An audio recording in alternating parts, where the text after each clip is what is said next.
A senile old man.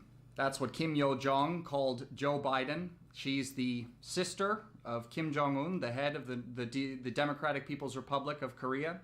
She's the Vice Department Director of the Central Committee of the Korean Workers' Party, and she's just an all-out absolute babe. Welcome, comrades, to the Revolution Report, our own little brigade in the information war. It's currently 9 p.m. here in the capital of the former Soviet Union, and that means you're watching our live stream. So welcome. Thanks for joining us on this live stream about recent provocations against the DPRK on the hands of the United States government in collaboration with the South Korean government. And it's also going to be a video about a more wider, broader legacy of this sort of hypocritical political projection that the U.S. Has become renowned for decades, ever since it joined the ranks of the capitalist imperialists of the world. So first, before we start this live stream, I just want to say, if you want to go the farthest for supporting this channel, please join us on Patreon. Please give us some, whatever they're called on YouTube, super thanks, super chats, any donations you can give us to help us keep our servers running and our website up and all the other stuff that goes into running this media operation, this information collective, as we call it officially. And if you do give us super thanks in the chat, of course, we'll answer any questions that you have at the end of this live stream. So without further ado, let's get into what this live stream is all about. So I started by mentioning what Kim Jong-un's sister said, calling Joe Biden a senile old man. So let's get into why she called him that. And of course, you know, she's made a lot of statements against the United States. The United States is not new at trying to threaten the DPRK and evoking a negative response from countries that it doesn't like. But she called Biden a senile old man on a very special occasion. It was actually the anniversary of the beginning of cooperation between the United States and the Republic of Korea. And this was marked by a visit by the South Korean president to Washington, a get-together with Joe Biden at the White House. A big ceremony was thrown for this momentous occasion of the anniversary of cooperation between these two countries. And before we get into the thick of it, I just want to remind you that this cooperation began between the United States and South Korea, basically on the basis of supporting bloodthirsty, maniacal collaborators in Korea with Japanese imperialism at the time, which is one of the worst versions of imperialism the world has ever seen, comparable to the Nazis. Some historians even say it was worse than what the Nazis did. So that the collaborators with Japanese imperialism, they're the ones who ended up founding the South Korean government that we know today, just so you know. And if you want to learn more about that, we have a video in our DPRK miniseries that you can watch. I'm going to bring it up later in this video, so you'll see a snippet of that to kind of explain what I want to talk about in this live stream, and later on you'll be able to check that out for yourself on the playlist section of our YouTube channel. So without further ado, I want to talk a bit about this get-together between the South Korean president and Joe Biden. And I want to begin with a part of this meeting that the mainstream media decided to focus on. The focus that the mainstream media decided to put on this meeting, despite everything else. There was a lot that was discussed. There was a lot that was talked about. There were a lot of underhanded threats made towards the DPRK, but the mainstream media decided to focus on this. Let's take a look.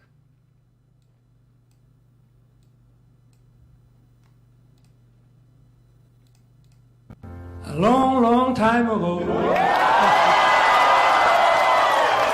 I can still remember how that music used to make me smile. And now I knew if I had my chains that I could make those people dance, and maybe they'd be happy for a while. A February made me shiver with the paper I deliver. So anyway, that was the South Korean president singing his favorite American song, American Pie. That's what the Western mainstream media decided to focus on. Portray this guy as, you know, oh, such a wholesome Asian man that loves American culture. But what we're going to talk about today has nothing to do with that weird karaoke moment. What we're going to talk about is the actual declaration, the Washington Declaration that was put forward after this meeting, okay? And this text, I'm going to show it to you and go through some of the highlights that I want to focus on because they're really the most important parts that the DPRK was paying attention to, and every anti-imperialist country in the world that has a problem with the United States threatening them constantly was actually paying attention to as well. Because this meeting had a lot to do with continuing the legacy of threatening the DPRK with utter nuclear annihilation that the United States and South Korea have been doing for decades, literally since the foundation of the Democratic People's Republic of Korea, which I'm going to get into a bit later. So first of all, let's take a look at what this document says. All right, some of the highlights. I'm going to bring it up here. I'm just configuring my setup. And then I've got a bunch of parts highlighted here that we're going to take a look at. Just going to make I want to make my screen small enough so you can see the text, but also see me at the same time. Okay, here we go. So this is the first thing we got. I've got a couple snippets of this that I want to talk about. I've highlighted them here. And I've put them in my notes as well that you can't see on screen, but that I can see, and I'm going to read off of. You know what? I'll just read off the screen I'm showing you as well. It's the same stuff. So, the United States will further enhance the regular visibility of strategic assets, meaning nuclear weapons, to the Korean Peninsula, as evidenced by the upcoming visit of a U.S. nuclear ballistic missile submarine to the Republic of Korea, and will expand and deepen coordination between our militaries.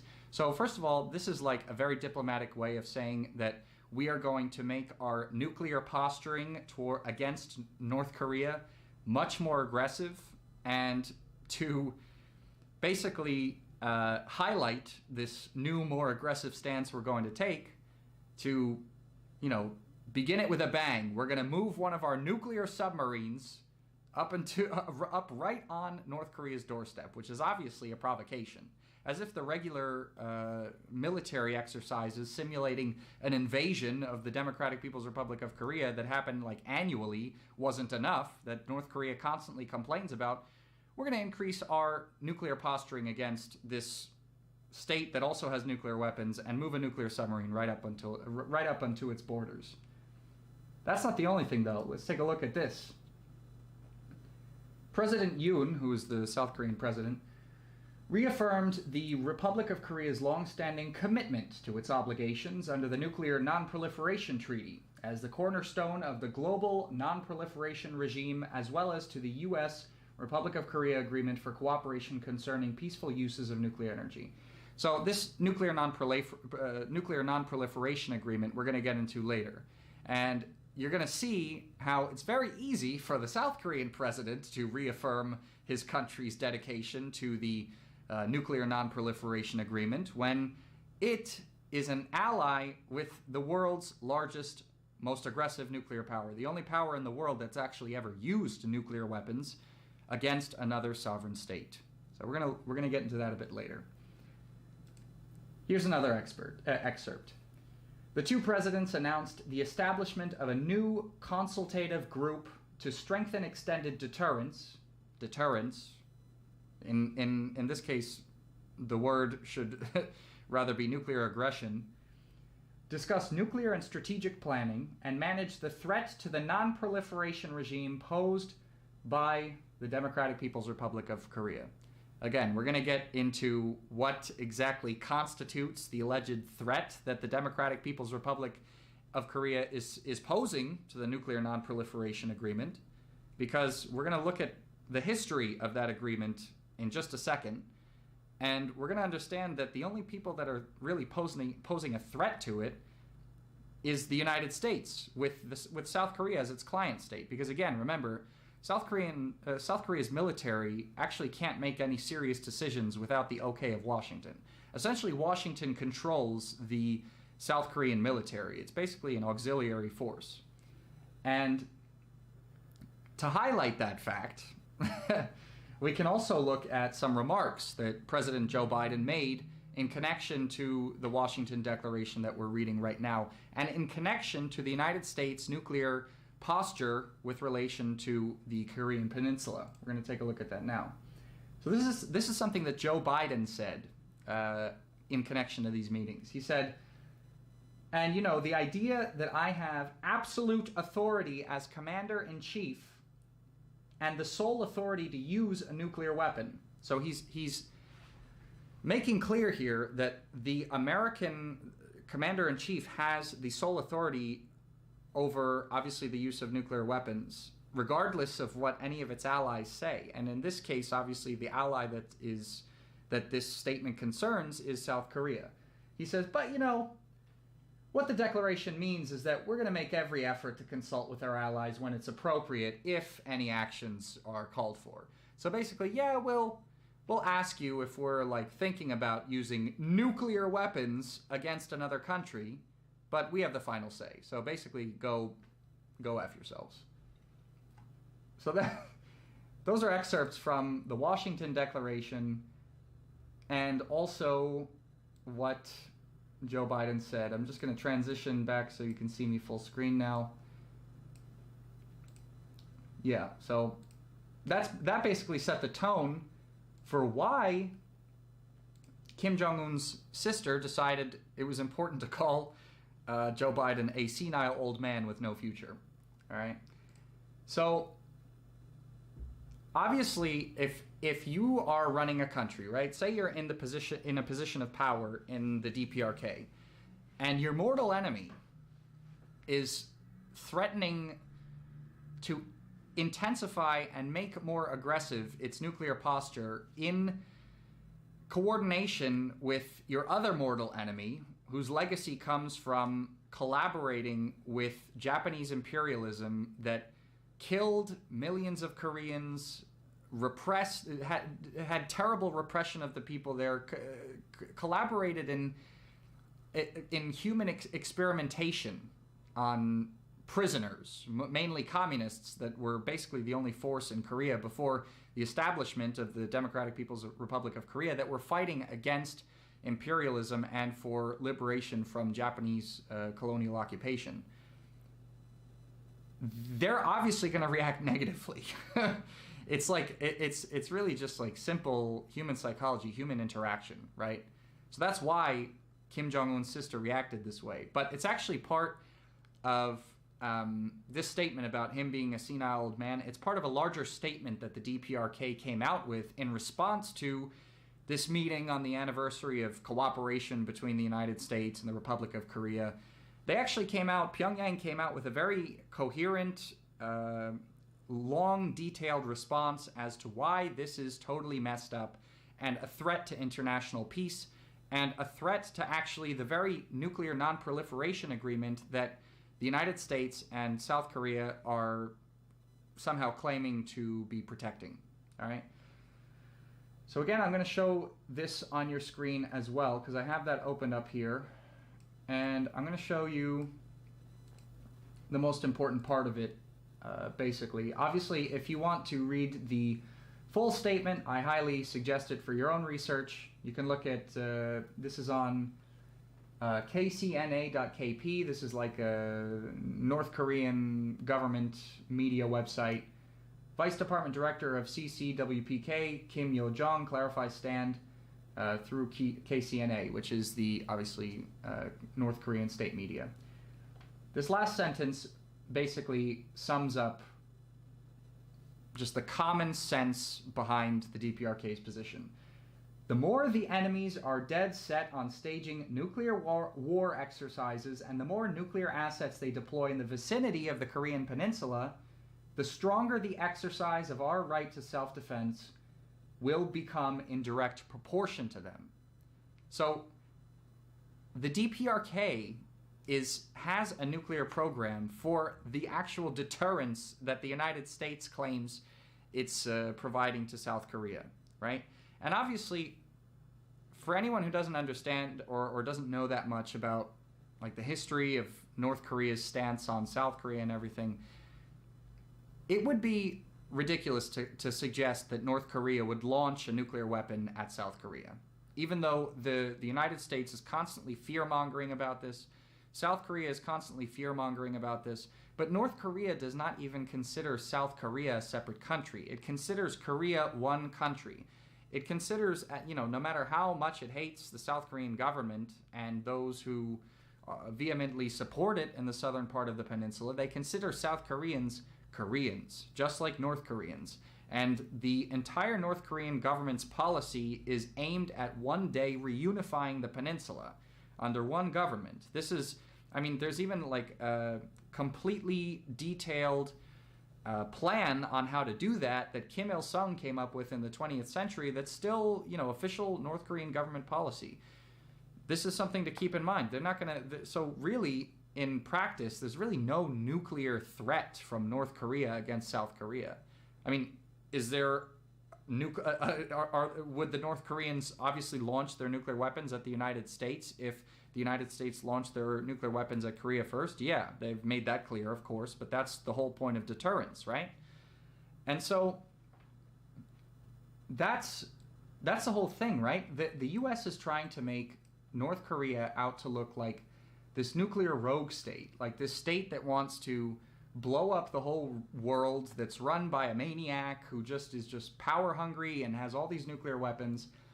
But we're going to look right now at why that's actually the opposite, all right? We're going to look at the history of what's behind this, okay? I'm going to show a video clip that goes into this in detail, because we did a lot of research here on the Revolution Report into the history of the U.S.'s nuclear aggressiveness against the DPRK since the founding of that country. We're gonna watch a clip of that, and it's gonna go into it in very concise detail. But before we do that, I'm just gonna give you a bit of an overview. Basically, this treaty, the Nuclear Non-Proliferation Treaty, that the U.S. is saying it's trying to protect, that it says that the DPRK is in violation of, that it's a rogue state because it's not part of it and everything. The DPRK joined the Nuclear Non-Proliferation Pact in 1985. Why did they join it? And obviously this was before North Korea had nuclear weapons. Why did they join the Nuclear Non-Proliferation Pact? The reason is because ever since the Korean War ended, the United States had all different types of nuclear weapons poised against North Korea throughout the 1960s, 70s, 80s. They had not only nuclear missiles pointed at North Korea in South Korea and in other American military bases in the Pacific, they also mined the demilitarized zone between South Korea and North Korea. They mined it with atomic detonation mines. Now, this is not something that is this is not a weapon that's commonly known to people, but just so you know, these are mines like in the ground that have the explosive power of atomic bombs. They put these on the demilitarized zone. So say this is just like so irresponsible. Say there was an accident. Say someone defected either from South Korea to North Korea or North Korea to South Korea, and believe it or not, people did defect to North Korea throughout the 20th century during the Cold War. Imagine someone defected across the demilitarized zone and accidentally stepped on one of these atomic detonation mines. That would have caused a nuclear catastrophe, and it would have it probably would have detonated all the rest of the atomic detonation mines on the demilitarized zone, and it would have reduced the entire peninsula to atomic ash just by accident. And that was the decision of the United States to put those mines there.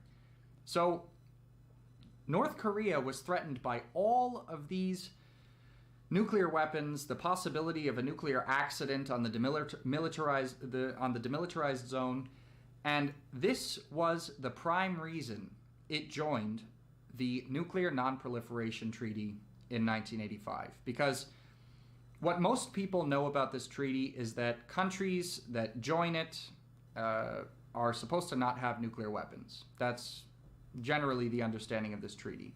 But what people, a lot of people, I would say maybe most people, don't know about this treaty, or this is a clause that's commonly overlooked, is that the treaty is also supposed to protect countries that are abiding by this treaty from threats from nuclear powers. So the reason the DPRK joined the Nuclear Non-Proliferation Pact was to end the constant nuclear threats that were coming from the United States against the country, because North Korea had no nuclear weapons at that time, and they didn't want them. They knew it was super expensive to maintain a nuclear arsenal, and they wanted to get, and they didn't want to actually, intensify the global threat of nuclear proliferation. It's not something that anyone wants to engage in. So the North Koreans joined this treaty to prevent nuclear proliferation and also to stop the threats that were constantly being made against it by the United States. Now, did these threats stop? No. The United States, they briefly suspended their military exercises that simulated a full invasion of North Korea with the possibility of nuclear engagement. They suspended them for several years and then brought them back. And the nukes never stopped being pointed at North Korea. And so in 1993, or rather, let's step back a moment. In 1991, when the Soviet Union collapsed, there were a bunch of nuclear weapons in South Korea, some of which were aimed at North Korea. The other ones that were not were aimed at the Soviet Union. When the Soviet Union collapsed, the U.S. just pointed those missiles that were previously for the Soviet Union at the DPRK. So actually, nuclear threats intensified. While the DPRK was supposed to be protected by that stuff, according to the terms of the Nuclear Non-Proliferation Treaty. So in 1993, the DPRK did not leave. They suspended their membership in the Nuclear Non-Proliferation Treaty to send a message to the United States that they were serious, that if this stuff did not stop, they were going to take other measures. The United States went pretty crazy. There was a lot of propaganda in the media saying, oh, North Korea is going to get nuclear weapons and they're going to try to blow us up. And even Bill Clinton said that if the DPRK gets nuclear weapons, then they're going to cease to exist as a country. So essentially implying nuclear annihilation of the DPRK. That was what Bill Clinton said at the time, but at the same time, that move by the DPRK, their suspension of their membership, was enough to actually bring America to the negotiating table. And they did come up with a negotiation, or an agreement after these negotiations. The United States agreed that they would supply North Korea with water fusion nuclear reactors, because the whole worry at the time when North Korea suspended its membership in the Nuclear Non-Proliferation Treaty was that North Korea was going to use the byproduct from its already existing graphite-based nuclear power plants to produce nuclear weapons. So there are different types of nuclear power plants. The older type that was widely used in the Soviet Union and in many other countries in the 20th century utilized graphite in the nuclear reactors. And the byproduct from using these graphite-based nuclear reactors, the byproduct that came after the production of nuclear energy could be used in the production of nuclear weapons. But it could not be, the byproduct of these water-based nuclear reactors could not be used for nuclear weapons. And they're actually much more efficient at producing peaceful nuclear energy.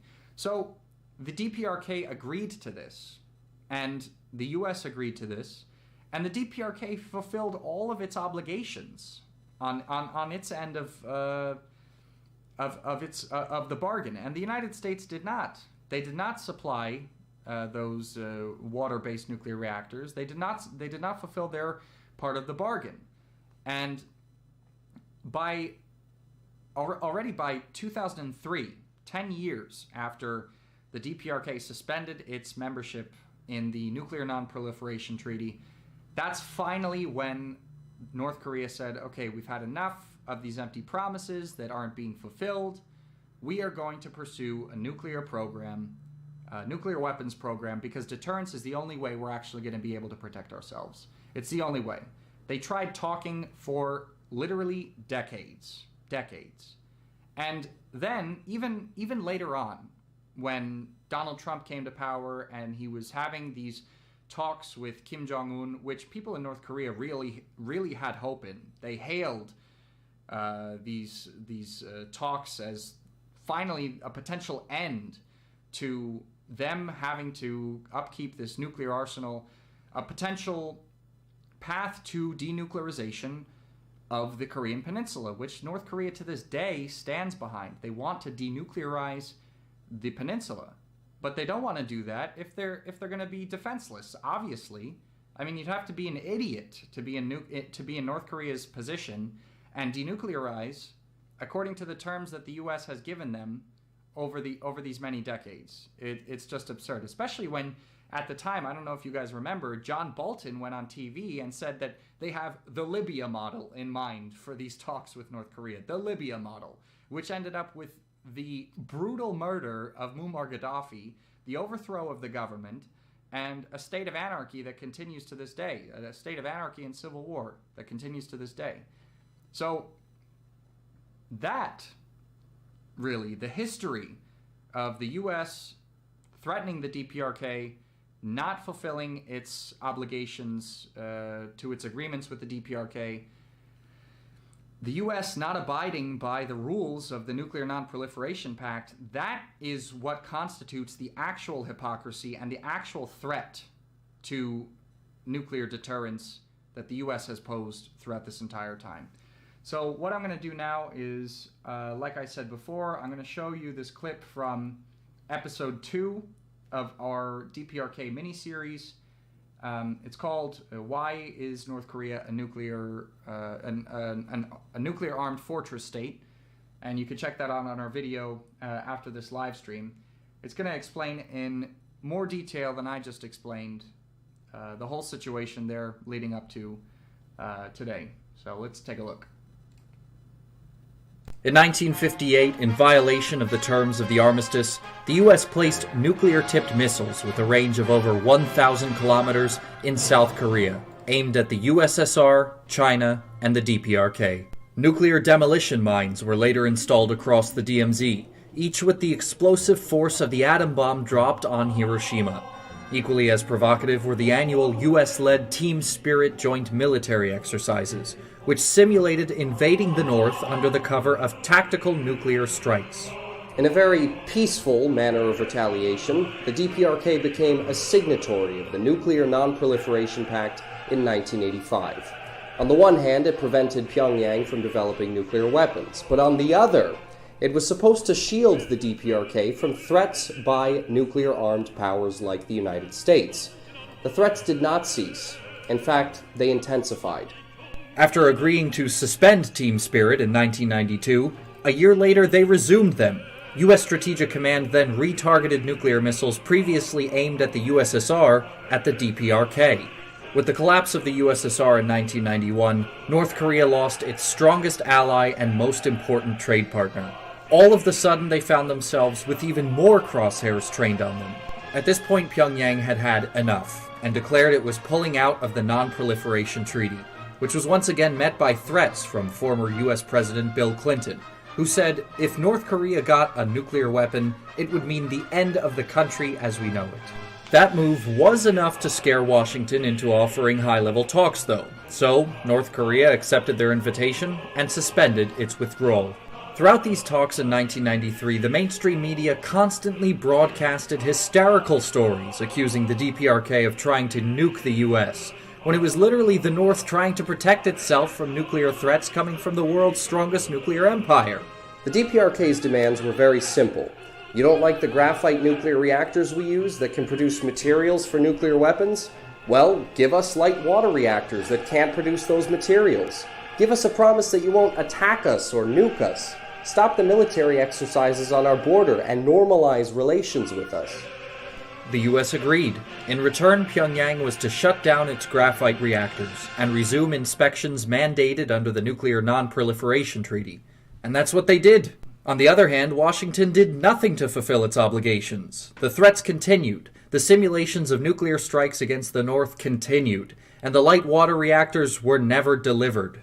After 5 years of inaction by the United States, the DPRK declared that its nuclear program would resume, if the US did not get its act together.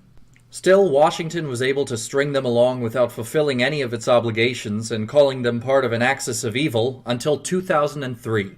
That's when Pyongyang finally and definitively dedicated itself to developing nuclear weapons for deterrence. And that's been the country's policy to this day. It's a policy that understands that the only language spoken by a ferocious, violent, bloodthirsty empire with little to no regard for human life is the threat of violence.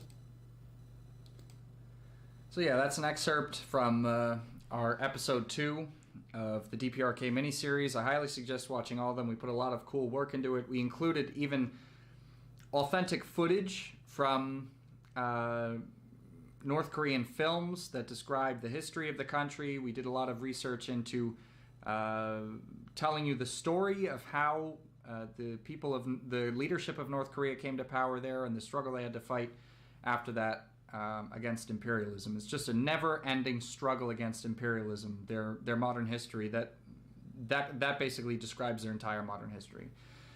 So obviously now you guys understand this history of hypocrisy, and I gotta say, I mean, like, I feel that anyone who really understands that would have to go through some real mental gymnastics to then think that the DPRK is the aggressor in this situation. But I think the main problem is that most people don't know about that history, especially people in America and Europe. But what I like to call this kind of thing is political projection. It's the U.S. projecting its own foreign policy actions upon its enemies, accusing it of what it actually is doing to the world. And it's not just specific. This political projection is not just specific to the DPRK. There's tons of other examples, and because of the fact that I live in Russia and this channel has a bit of a focus on Russian stuff and ex-Soviet stuff, I'll use the example of Russia, right? I mean, we hear in the mainstream media all the time about how Russia's repressing journalists and silencing free speech and all this stuff. When meanwhile, what about the fact that the United States, after the military operation began, was the first, the United States and the European Union, they were the first powers to block Russian media. They could have kept them open, and that wouldn't have evoked a response from the Russian government to close down stuff like BBC or any of these other Western propaganda outlets. It was the United States blocking Russian media in the West that made them do that. So another thing is that, I mean, the most stark example of this hypocrisy is the way not only the United States has treated, but also the rest of Europe, specifically Great Britain, how they have all treated Julian Assange. Like one of the most famous journalists of our time, and probably of all time, who dared to expose war crimes committed by the United States government with video showing really gruesome war crimes being committed by the United States military. Someone who dared to expose that, he's basically brain dead right now. I mean, he's been in basically perpetual solitary confinement. They put him in top security prison in the UK. I mean, who knows what's actually going on with him? He's obviously being tortured. The last time he was seen in public, he was an absolute vegetable. Like, this is what the United States does to journalists that actually challenge the narrative. I mean, anyone who dares to exit this echo chamber of the like super moderate Democrat left and super moderate Republican right, anyone who tries to exit that and actually makes a mark in trying to challenge the US's narrative or challenging the goals of US imperialism, that's their fate.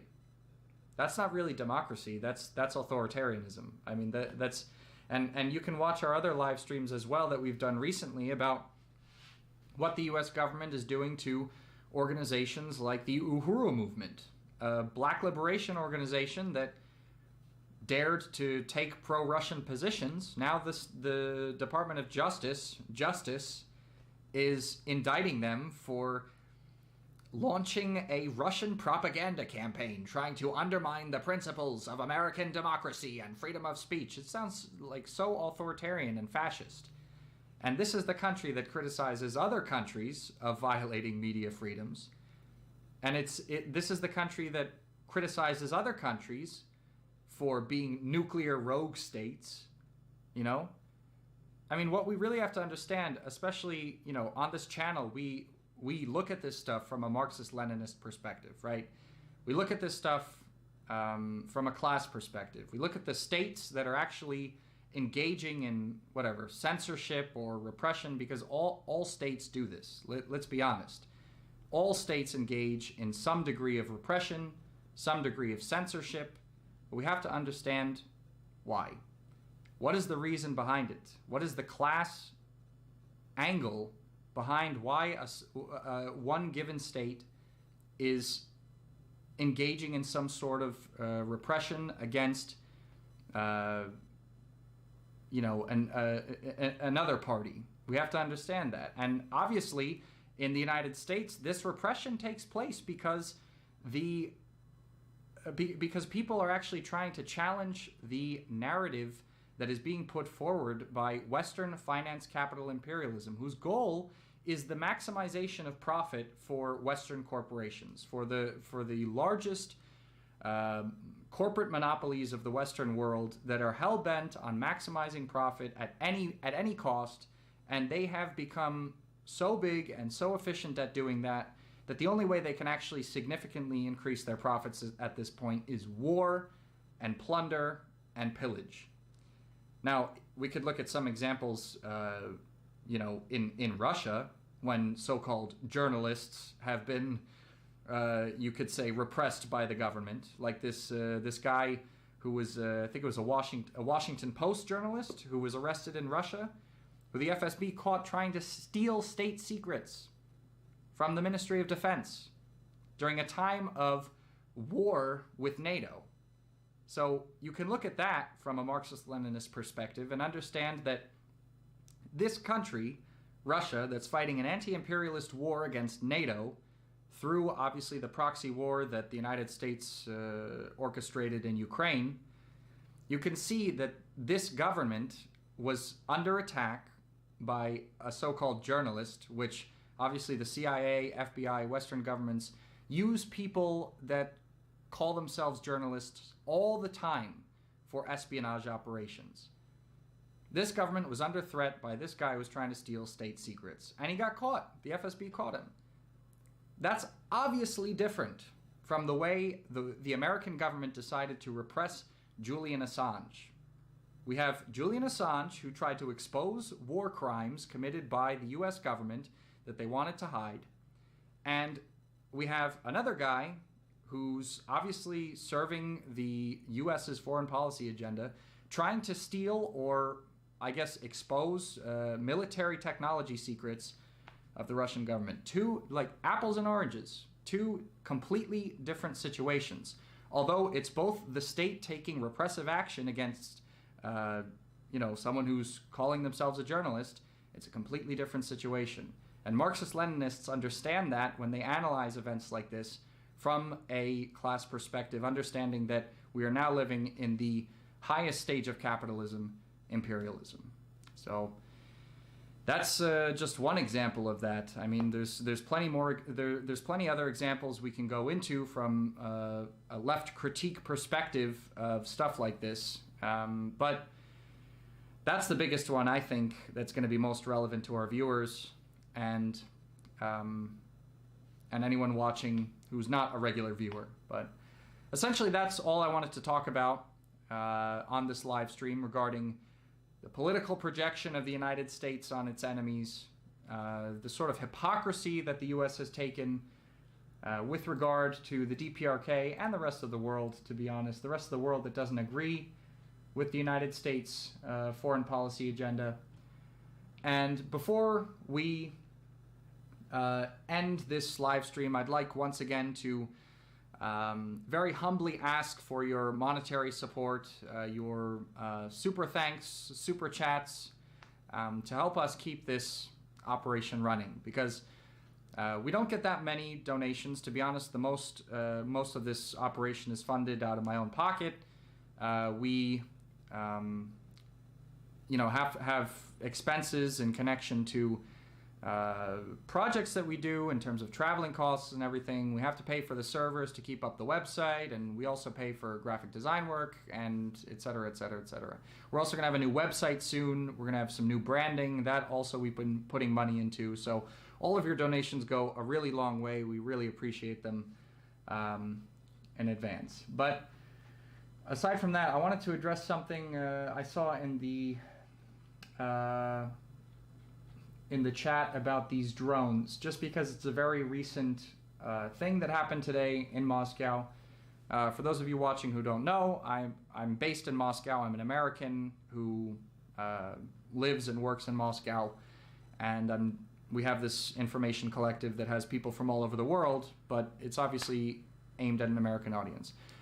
These drones are just a propaganda stunt by the Ukrainian government. It's a total propaganda stunt. I mean, these drones don't actually pose any serious security threat to anyone living in Moscow, really. And I think the Ukrainian military has been trying to do this for a while, because over the past 2 months, we've been getting a lot of reports of drones that have either been shot down in provinces in Russia that kind of correspond to the route that a drone would take from Ukraine to Moscow.